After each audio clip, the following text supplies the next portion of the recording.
Hey, welcome back. In this video, we'll talk a little bit about the process that we're going to be exploring for many of the videos from this point on, but I just wanted to go ahead and at least share the overall process so that you can feel like you're ready to draw something and you can create something. So we're going to talk a little bit about penciling, inking, and coloring, and we're going to look at it from a very simplistic standpoint just so that you understand how everything will work together.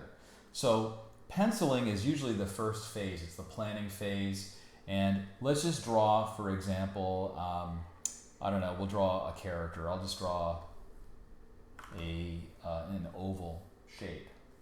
And what I'll do is this oval shape here is not just a shape, but it's actually got some dimension. So I'm putting some lines to kind of signify that this is an object. It's almost like a grape.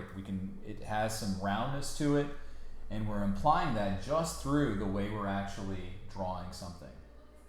Now, if I wanted to go ahead and say throw some eyes on there,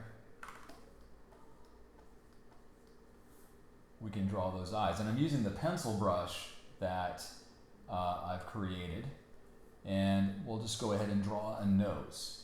Now, this is the penciling phase. This is like the planning phase. To ink, what I'll do is I'll make a brand new layer, Shift, Option, Command, N. That makes a brand new layer.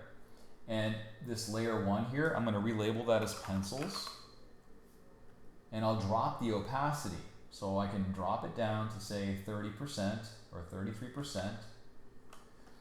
And I will pick a black color. And with the brush tool, I will now select my ink brush. So if you haven't already installed the ink brush, go ahead and do so. And with the ink brush and the black color, I can now go over what I've already drawn.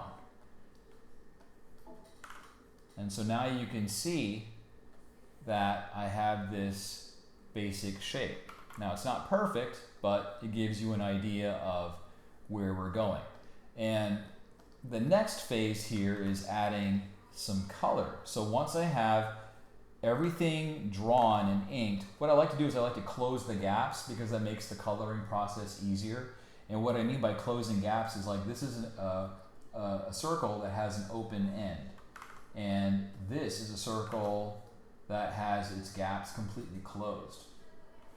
When we color, we're going to color using a myriad of different techniques. I'm just going to show you the simplest one so that you can at least get the basics of it, and then as we get more advanced, we'll talk about techniques that are much more efficient. So I've got my inks now.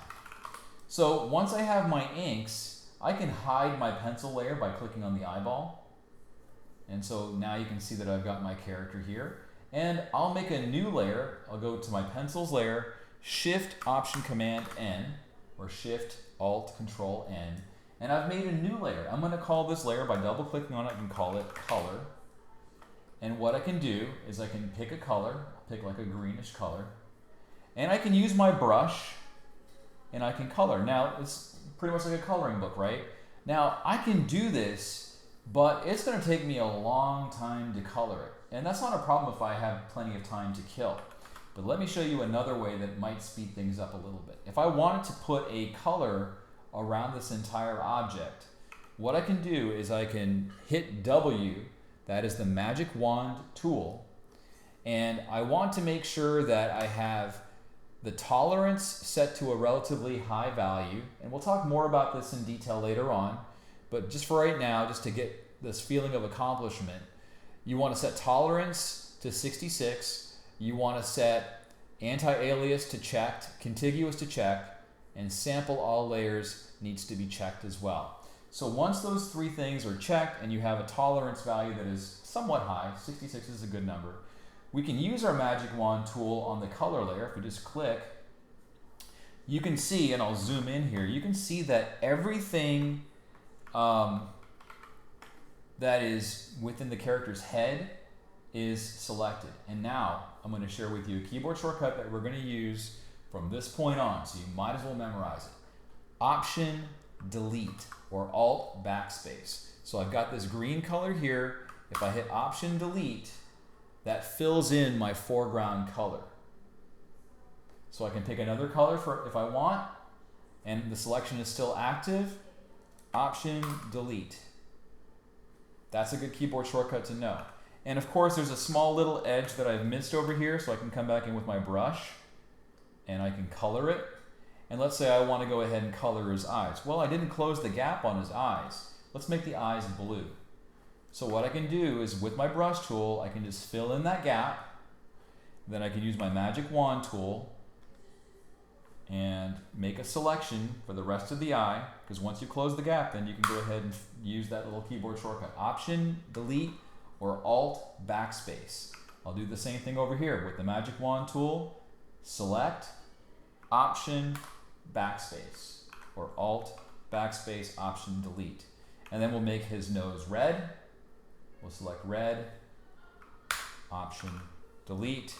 And of course, we can't forget that his eyeballs are white. So I'm going to, if I want to select multiple things, and I just kind of do that really fast, but if I want to select, say, the highlight around his eye, as well as his pupil, or the cornea, or what have you, just like the outer part of his eye, I can hold down the Shift key with my magic wand tool, and that adds to my selection. And now I can select the white color, Option Delete. I'll do the same thing over here. Click with the magic wand tool inside the eye, hold down the Shift key. You can see that the magic wand now has a little plus next to it. That means it's ready with the Shift key held down. It means that the next time I click with the magic wand tool, it's going to add to my magic wand tool selection. And now with that white color, I can hit Option Delete. So even with what we've just done, you probably now know more than many of the folks that are starting out with digital coloring in Photoshop. And we're going to go into more of an advanced area as the videos progress. But for right now, this is the simplest way to explain how to color in Photoshop. So now you know how to pencil, ink, and color. And notice that the inks and the color and the pencils are all on separate layers. The inks are on the topmost layer, the colors are underneath. You never want to color on the same layer that you ink. And then the pencils are hidden, but they're there too, and they're the bottommost layer. So with that, go ahead and practice this and see what you can come up with. I look forward to seeing what you make. Thanks so much for watching. Catch you in the next video.